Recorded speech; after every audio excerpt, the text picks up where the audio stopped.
deuxième ingrédient. Le deuxième ingrédient, c'est la résilience. Aïe, aïe, aïe, aïe, aïe. La résilience. Dis avec moi la résilience. La résilience. Alléluia. La résilience. Vous savez, my God and my God. La résilience. C'est un mot, ou du moins c'est une expression, ou c'est un concept que quand c'est maîtrisé, bien avant on peut ne pas comprendre. Mais quand tu es passé par un certain nombre de choses et que tu te rends compte en regardant en arrière, waouh, voilà d'où on est quitté et voilà où est-ce qu'on est arrivé, tu dis oui. Quand vous regardez ces gens-là qui ont marqué le temps, qui ont marqué le monde, que ce soit dans le monde séculier, que ce soit dans le monde même de la vie chrétienne, quand vous voyez des grands hommes dont les œuvres parlent d'elles-mêmes, ce sont des gens qui avaient besoin de résilience. Parce que tout ne va pas tourner comme on veut à des moments particuliers de notre vie. Les choses ne se passeront pas comme on le souhaite à des moments particuliers de notre vie. Il va arriver des moments où toi et moi, nous aurons besoin de résilience. Nous aurons besoin de résilience. Nous aurons besoin de résilience. Alléluia. Nous aurons besoin de résilience. Qu'est-ce que c'est que la résilience? La résilience, c'est la capacité à absorber une perturbation. La résilience, c'est la capacité à absorber une perturbation, à se réorganiser et à continuer de la même manière qu'avant. Vous voyez? Donc, capacité à faire quoi? À absorber une perturbation. C'est-à-dire que quand il y a des choses, où il y a des dimensions, où il y a des niveaux où tu veux aller, tu es obligé de te mettre dans une peau où tu dois être résilient. Tu dois être prêt à affronter des douleurs, à affronter certaines difficultés que tu n'avais pas programmées. Mais la résilience est un ingrédient important pour quiconque veut accomplir de grandes œuvres. Donc on dit quoi? C'est la capacité à absorber une perturbation, à se réorganiser. C'est-à-dire qu'en même temps que la perturbation est là, elle peut te désorganiser. Il faut que tu sois capable de te réorganiser et puis à continuer de la même manière qu'avant. Ah non, là ça, c'est la partie la plus difficile. C'est-à-dire que comment arriver à continuer de courir avec le même rythme pendant que tu as un genou qui est boiteux, pendant que tu as un couteau qui est dans le dos, que quelqu'un te l'a planté, pendant que tu te rends compte que tu as le tournis par rapport à plusieurs choses qu'il faut que tu gères en même temps. Comment arriver à maintenir le rythme? Mes amis, on dit aussi de la résilience que c'est l'aptitude d'un individu à se construire et à vivre de manière satisfaisante en dépit des circonstances traumatisantes. Des circonstances traumatisantes. Alléluia. J'ai regardé un film. Vous pouvez le trouver sur Netflix. Un film qui s'appelle Sisu. C'est-à-dire S-I-S-U sur Netflix. Je l'ai regardé et j'ai dit, waouh! C'est un monsieur. C'était au temps où les nazis allemands avaient envahi la Finlande. Donc c'est un Finlandais et les gens l'appelaient l'immortel. Parce qu'en réalité, pas parce qu'il n'a pas eu de circonstances où la mort pouvait l'emporter, mais il a juste décidé de ne pas mourir. Alors, c'est un monsieur qui est allé à la recherche de quelque chose de bien précis et il a trouvé l'or. Et il a pris le temps de creuser parce que dès le moment où il s'est rendu compte, c'était en pleine guerre. Il a trouvé l'or, il s'est assis avec son petit chien et il a creusé jusqu'à trouver l'or. Il a morcelé l'or en des petits morceaux et il a mis ça dans sa besace et il est parti. Il a trouvé des nazis qui l'ont rattrapé et qui se sont, il a passé des étapes. Je ne vais pas vous raconter tout le film parce que c'est pas ça l'objectif. Mais je veux juste vous dire que ce monsieur-là a juste décidé de ne pas mourir. Il a juste décidé de ne pas mourir. Il a été pendu. Et concours de circonstances, il a pu trouver quelque chose pour, pendant que tout le monde pensait qu'il était mort, il a trouvé un truc pour s'accrocher, pour ne pas mourir. Mais ce qui est remarquable, c'est malgré toutes les étapes, il était monté dans des trucs. C'est-à-dire qu'à la dernière minute, il y a quelqu'un qui a voulu le projeter d'un avion. Mais il est resté parce qu'il ne voulait pas mourir. Il voulait garder son or pour pouvoir monnayer son or, pour avoir l'argent parce que son or était sa récompense. Vous voyez, quand vous avez un but, quand vous avez un objectif que vous êtes fixé, quand vous savez pourquoi vous êtes. Quand je prends quelqu'un, par exemple, qui quitte son pays d'origine pour aller dans un autre pays et qui est obligé de s'adapter, qui est obligé de manger des choses qu'il n'a pas envie de manger. Imaginez, vous vous retrouvez en Chine et on vous dit que la plupart des plats, c'est des nouilles, c'est des trucs. Tu es obligé de réadapter c'est-à-dire que les conditions alimentaires, tu es obligé de te réadapter. Pourquoi? Parce que tu dois survivre dans un pays qui n'est pas ton pays. Donc, réadapte-toi. Et c'est cette réadaptation-là que j'ai. C'est cette capacité à se réadapter-là qui dit que tu as besoin de résilience. Le monsieur à la fin, ce qui s'est passé qui est extraordinaire, c'est qu'il a pu, même avec un pied en moins, à ramer jusqu'à arriver à la banque, dans sa banque, dans son pays, et à monnayer son or. Ouais. Ça, j'ai regardé, j'ai dit oui, c'est de la résilience. Mais ils ne sont pas beaucoup. Ils ne sont pas beaucoup. Ils ne sont pas beaucoup. Ils ne sont pas beaucoup. Regardez, tu mets un enfant au monde et l'enfant ne parle pas jusqu'à 4 ans. Je connais quelqu'un comme ça, qui l'enfant ne parlait pas. Et quand je dis ne pas parler, c'est ne pas parler. Jusqu'à 4 ans. C'est perturbant pour une mère. Mais au fond d'elle, elle se dit que son enfant va parler. Aujourd'hui, son enfant parle tellement bien que son enfant parle l'anglais et son enfant parle le français. Et son enfant parle 2 langues. Regardez jusqu'à où. Mais pour ça, il faut y croire jusqu'au bout. Mais on a besoin de résilience. On a besoin de résilience. On a besoin de résilience. Tu comptes ton âge jusqu'à te rendre compte que tu as 40 ans. 40 ans, tu as été dans plusieurs relations, mais aucune relation sérieuse. Mais tu sais qu'il faut que tu fasses un enfant. Mais tu ne feras pas l'enfant comme ça. Il faut que tu te maries, que tu aies un enfant. Mais tu regardes ton âge passé. Tu regardes tous les gens qui étaient dans ton groupe et de ta promotion. Ils sont déjà à 2, 3 enfants. Tu n'en as pas encore. C'est perturbant pour toi. Tu n'as même pas quelqu'un encore qui est sérieux, qui te regarde. Mais tu as besoin de résilience. Parce que tu ne vas pas te réveiller un matin pour dire que tu ne prends pas soin de toi. Tu ne prendras pas soin de ton corps. Parce qu'il va arriver un moment où tu ne sauras pas où est-ce que ça va venir. Tu peux rencontrer le monsieur au supermarché, tu peux le retrouver à une formation, tu peux le retrouver dans ton travail. Donc tu es obligé de maintenir le cap. C'est ça, on dit cette capacité à se réorganiser. Même quand tu vis des circonstances traumatisantes. Ça, c'est la résilience.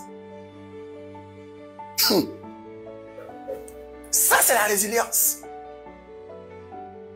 Moi, je connais une dame. Elle est entrepreneur. Et souvent, quand elle me raconte ce qu'elle vit au quotidien, les persécutions, des gens qui donnent des accusations, mais il faut qu'elle maintienne la barre de son entreprise. Elle travaille d'arrache-pied juste parce qu'elle veut nourrir sa famille, juste parce qu'elle ne veut pas s'arrêter en route. Mais avant de pouvoir trouver son business, elle a tâtonné, mais elle est restée là. Elle veut maintenir la barque. Quand elle se réveille le matin, son cœur est rempli de peine et de dire, mais est-ce que je vais y arriver? Mais elle continue de maintenir. Quand des gens avec qui elle travaille ne comprennent pas ce qu'elle dit, quand des gens avec qui elle travaille, souvent même la laissent ou la torpillent, quand des gens commencent à donner des accusations, elle maintient le cap. Être entrepreneur, je vous assure, demandez aux entrepreneurs, c'est très difficile. Il leur faut de la résilience. Il leur faut de la résilience. Quand vous prenez un gars comme Facebook, quand on prend son histoire et qu'on raconte son autobiographie, mais il y a des choses qu'on ne dit pas. Il y a des choses qu'on ne dit pas. Pourquoi? Parce qu'on a une optique de présenter la vue générale de l'individu et d'encourager les gens à faire des choses.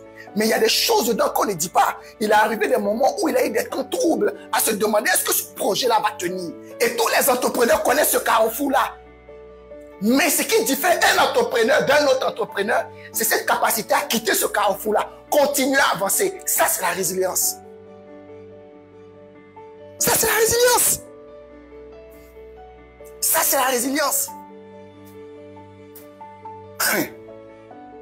Voilà quelqu'un qui sort d'un divorce. Elle a ses enfants sous la main. Il faut qu'elle éduque ses enfants. Elle n'est pas habituée, que ça soit émotionnellement, que ça soit financièrement, que ça soit sur le plan physique, même au niveau des tâches, de s'occuper seule des enfants. Mais elle est dans une situation où elle est dans un divorce. Elle fait quoi? Elle regarde ses enfants qui sont en train de grandir. Elle fait quoi? Elle va au travail, énormément de questionnements. Il y a des challenges au travail. Elle fait quoi? Certains ont trouvé des situations qui appellent ça des solutions plus faciles. Décider d'abandonner. Des gens ont décidé d'abandonner. D'autres ont décidé même de se suicider. Ce qui est pas recommandé du tout. C'est la chose la plus ignoble.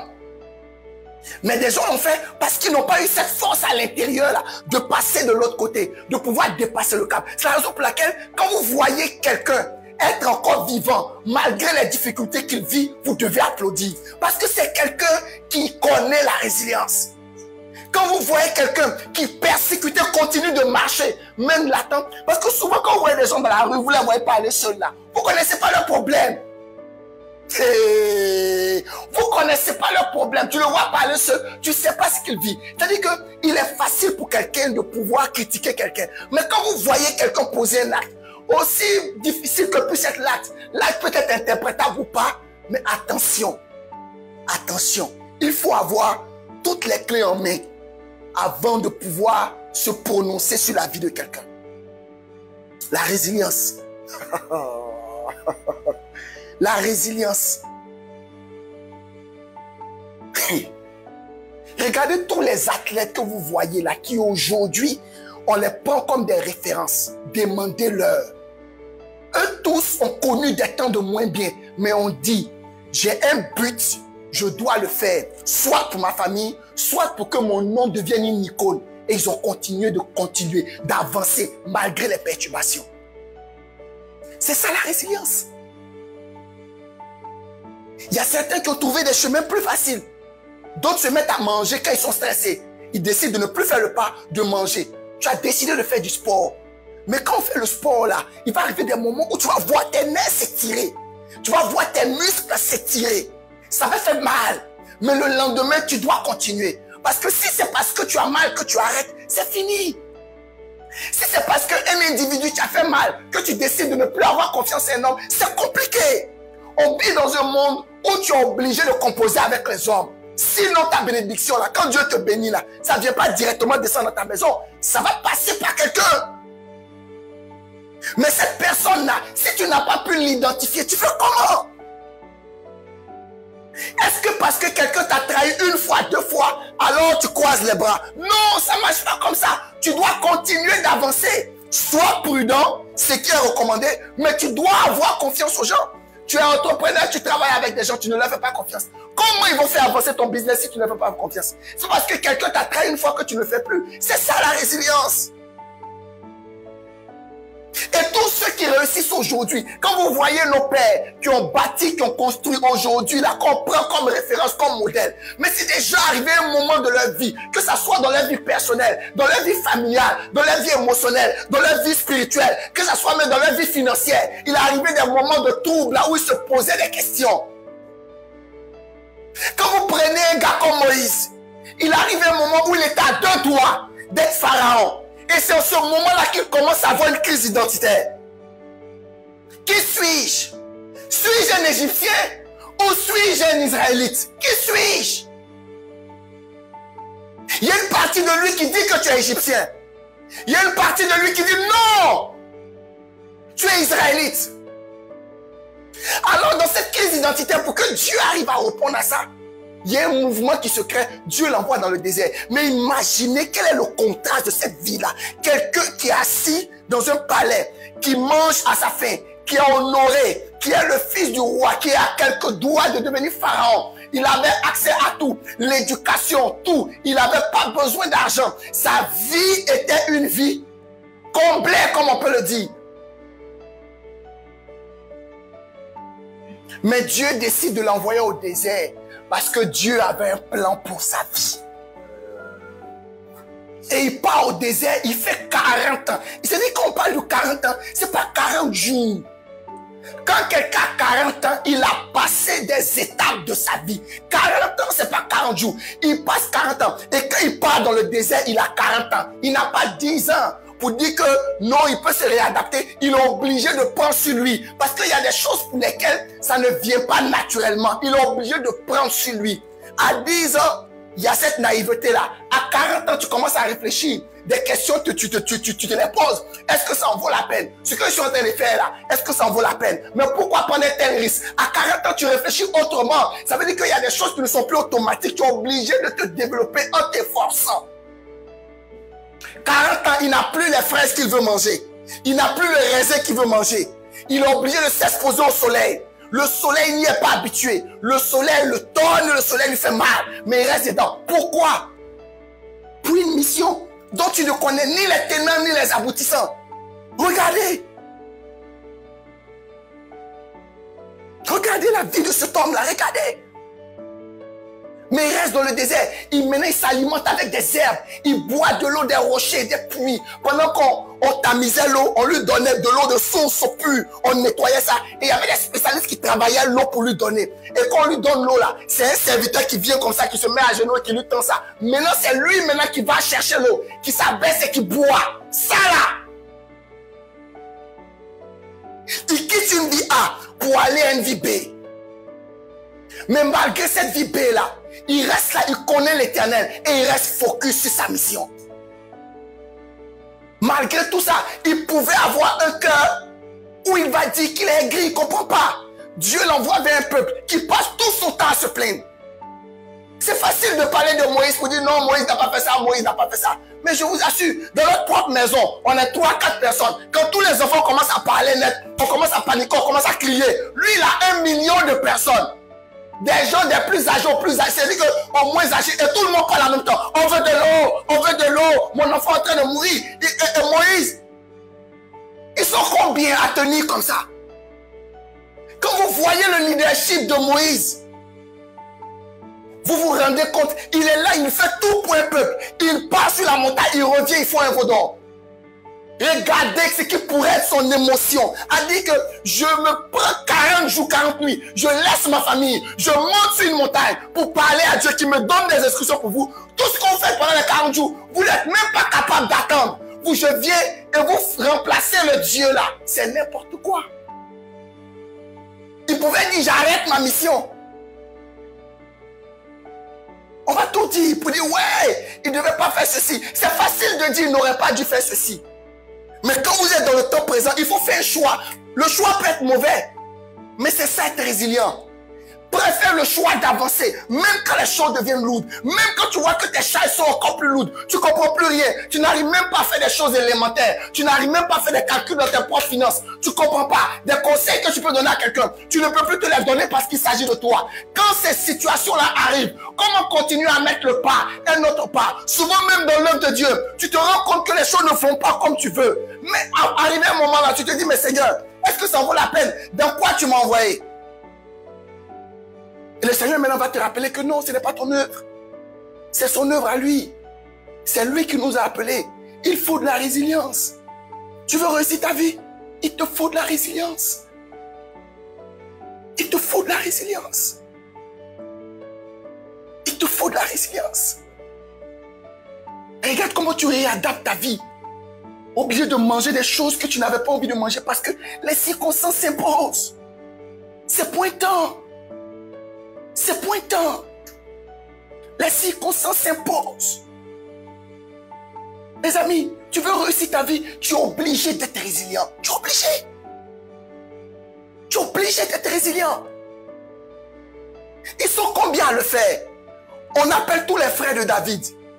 Et sur tous ses frères, lui, il avait l'habitude d'être avec les brebis.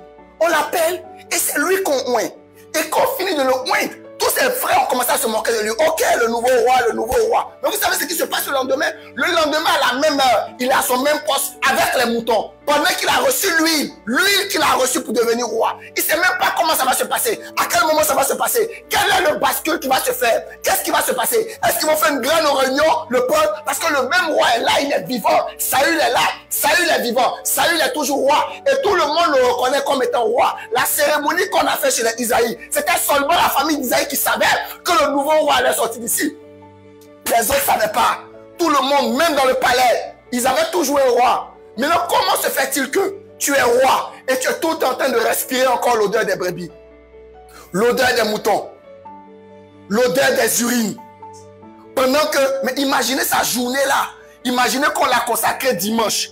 Comment est son lundi? Est-ce qu'il a la même encore force d'enlever la brebis dans la bouche d'un ours? Est-ce qu'il a la même motivation de se dire que c'est pas grave, je continue encore parce que j'aime les brebis? Est-ce qu'il a la même motivation? Parce que là, maintenant, là, il y a quelque chose qui a changé dans son esprit. Il est roi. On l'a un roi. Mais quand tu es un roi, normalement, tu dois porter des habits et être dans le palais. Mais lui, non. Il est avec les moutons. Si tu n'as pas la résilience, tu fais comment? Quand Ézéchias fait du bien, et dans tous les gens qui peuvent tomber malades, c'est lui qui tombe malade. Il est obligé de dire à Dieu, mais attends, pourquoi c'est moi qui tombe malade pendant que je fais partie des rares rois qui font du bien et qui ont restauré ton trône? Pourquoi moi je tombe malade? Pourquoi c'est à moi que tu viens dire que je vais mourir? Pourquoi? Pourquoi je vais mourir pendant que c'est moi qui fais du bien? Pourquoi? Pourquoi? Qu'est-ce que j'ai fait de mauvais pour que tu m'enlèves maintenant? Pourquoi? Il était obligé de mettre sur la table sa résilience pour dire, Seigneur, je ne veux pas mourir maintenant. Pour que Dieu soit obligé de se dédire. Est-ce que vous voyez jusqu'à où la résilience peut pousser Dieu dans ses retranchements? Hey, regardez jusqu'à où quelqu'un de résilient peut... C'est-à-dire que Dieu va te regarder comme ça, puis va te dire respect. Parce que tu es résilient. Les choses ne seront pas faciles. Non! Jamais facile. Mais comment continuer d'avancer quand les circonstances et la tempête sont en train de sonner et que tout est en train de se mettre en place pour que tu sois à terre? Mais comment rester strong sur la parole?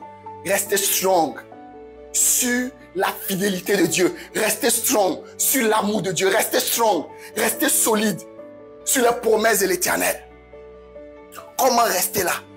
Quand la Bible dit que tu vas réussir et que tu regardes ta vie, il n'y a aucune ébauche, il n'y a pas d'issue. Tu regardes, mais tu te dis, mais ça va venir d'où? Oh, c'est là l'Éternel rentre en ligne de compte. Parce que Dieu est capable de faire basculer une vie. Rien qu'en un quart de seconde. Mais Dieu doit s'assurer que tu es capable de tenir quand des vents contraires arrivent. Ça, c'est la résilience. Regardez cet animal-là. Je termine avec ça. L'aigle. Vous voyez l'aigle? Il est différent des autres oiseaux. Parce que, un, il vole plus haut. Deux, il a une vue plus perçante et il voit plus loin, 80 fois plus que l'homme. C'est-à-dire que quand l'aigle est là, quand l'aigle projette son regard, c'est plus, il voit plus que l'homme.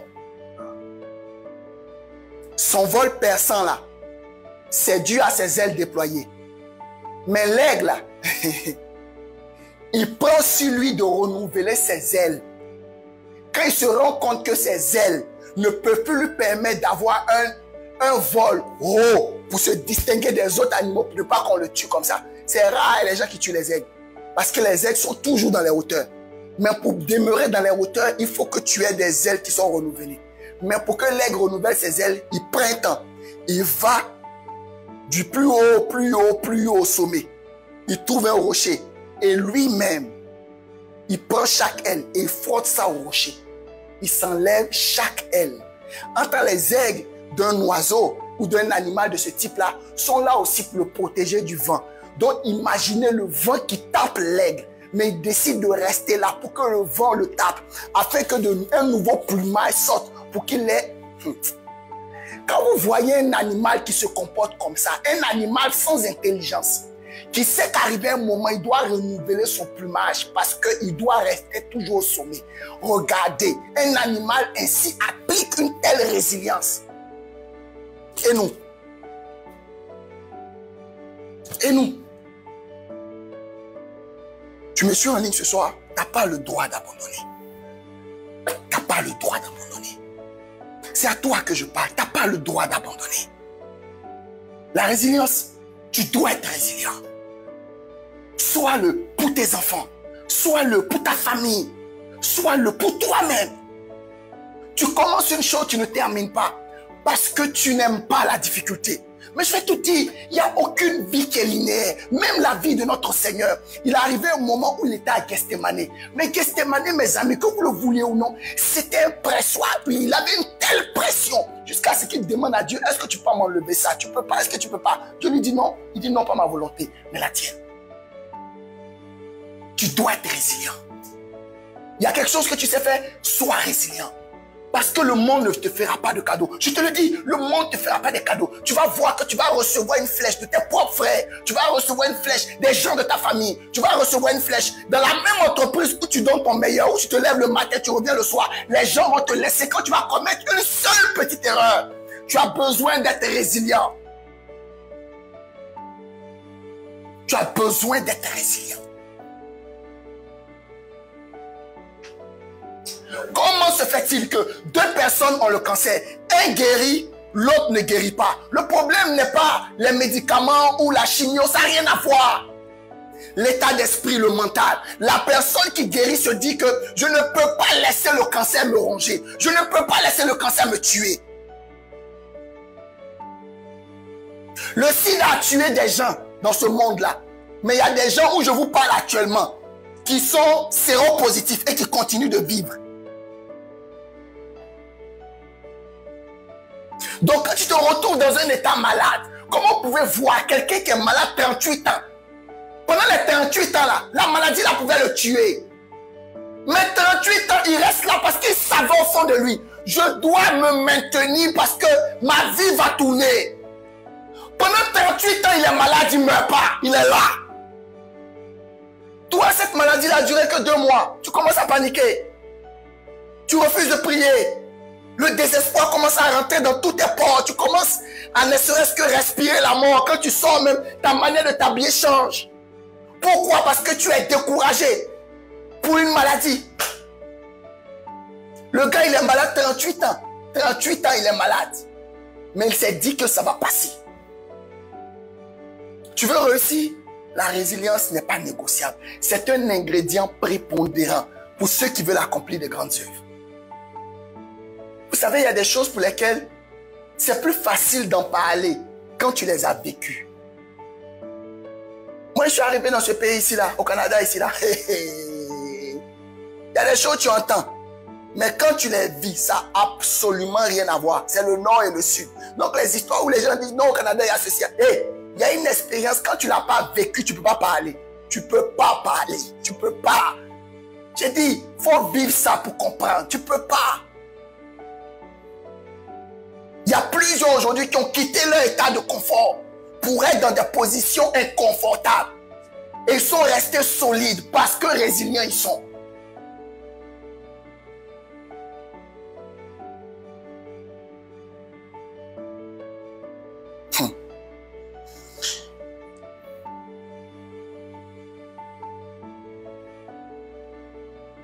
Vous savez,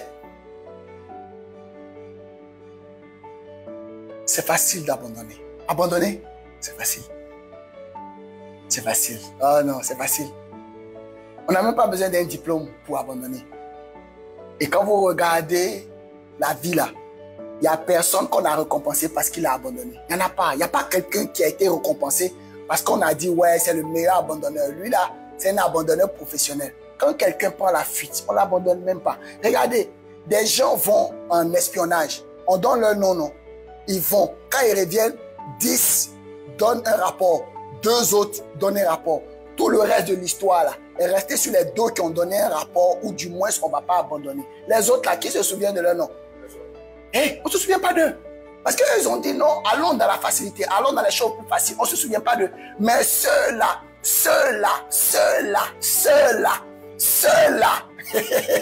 mes amis, ceux-là qui ont dit non, on est capable de ramer à compte courant. Parce que être résilient, c'est ramer souvent à compte courant. Souvent, il y a des opinions à droite, tu dis non, toi tu vas à la gauche parce que l'Éternel t'a dit gauche. Aujourd'hui, on se souvient de Caleb et Josué. Sois résilient. Sois résilient. Sois résilient. Je te dis, sois résilient. Je te dis, il n'y a pas quelqu'un dans n'importe quelle pratique. Il n'y en a pas. Il n'y en a pas. Même vous voyez un homme politique aujourd'hui. Quand ils ont raconté l'histoire de Sarkozy, c'était un gars depuis longtemps. Lui, il dit qu'il va être président. Mais les difficultés, les pots de banane qu'il a rencontrés avant d'arriver là-bas, mais il n'y est pas venu. Et quand il en parle, il a dit une fois, s'il y a une personne qu'on me demande de chercher pour saluer, on lui a demandé c'est qui? Il faut que tu trouves quelqu'un. Si on te dit qu'il y a une personne que tu dois chercher pour saluer, il dit c'est Jésus. Parce que j'ai jamais vu un leader aussi charismatique. 3000 ans, on continue de parler de lui encore. Lui là, Sarkozy qui dit ça. Sarkozy dit, lui préfère. Il a dit que s'il y a une seule personne qui doit voir, c'est Jésus. Parce qu'il dit qu'il n'a pas vu un leader aussi charismatique dont les œuvres et l'impact retentissent encore dans notre vie actuelle. Mais pour que Jésus en arrive là, il a été résilient. Il a été résilient. Jésus savait que Judas était mauvais, mais lui a fait confiance quand même. Ça, c'est de la résilience. Pierre lui a dit, je ne te connais pas. Il savait, mais il a dit à Pierre, toi, c'est pas grave. Je vais bâtir mon église, ce que tu as dit. Pierre, tu vas être une pièce centrale dans ma stratégie pour répondre l'évangile. Je continue de te faire confiance. Ça, c'est la résilience. Vous savez, on peut en parler pendant des jours. Mais il faut qu'on s'arrête. Il faut que tu sois résilient. Je te dis, au travail, tu travailles, tu te rends compte que tu fais ce que tu as à faire. Mais les choses ne tournent pas, tu n'as pas la promotion comme il faut. Il y a des moments où tu te réveilles le matin et tu te dis, je n'ai pas envie d'aller. Le jour où tu baisses les bras, tu vas commettre une erreur qui va te faire sortir du game. Reste focus. La roue va tourner. L'horloge ne reste pas sur 5 éternellement. Elle va finir par passer sur 6. Ça va prendre du temps, mais ça va passer. Sois résilient. Même quand tu te rends compte que tu ne peux plus avancer, ce n'est pas grave. Stagne. Stagne. Attends. Mais ne recule pas. Attends. Reprends ton souffle. Lève-toi et va à ton rythme. Ne va pas au rythme des gens. Chacun a son rythme. Vas-y pas après pas. C'est pas parce que quelqu'un va à l'école et a 3-4 diplômes que tu veux faire la même chose. Va à ton rythme. Va à ton rythme. Si tu n'es pas prêt à devenir un entrepreneur, n'y va pas. Parce que je connais des entrepreneurs que je côtoie au quotidien. Ce n'est pas facile d'être entrepreneur. Si tu n'as pas des reins solides et tu n'as pas un dos large, tu n'as pas un minimum de résilience, tu vas jeter ton entreprise. Ah non.